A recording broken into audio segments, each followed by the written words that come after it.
দাশগুপ্তা লম্বা করে বাড়িয়েছেন এবং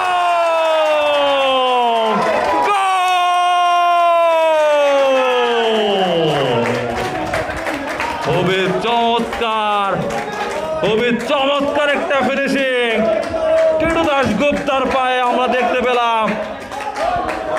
সাহায্য করেছিলেন ক্যাপ্টেন আকাশ। আরো একটি গোল দিয়ে গোল দ্বিগুণ করলেন 5 আনসার ব্যাটালিয়ন। এখন পর্যন্ত খেলার ফলাফল 5 আনসার ব্যাটালিয়ন 2, 11 আনসার ব্যাটালিয়ন যা ছিল তাই 0। সম্মানিত সুধী, আজকের দুটি গোলই কিন্তু টিটু দাশগুপ্তার পায়ে।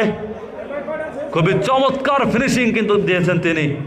ডিফেন্ডার দেওয়াল মেহেদী হাসান, আবারও ক্যাপ্টেন আকাশের পায়ে বল। রানা প্রধান সেখান থেকে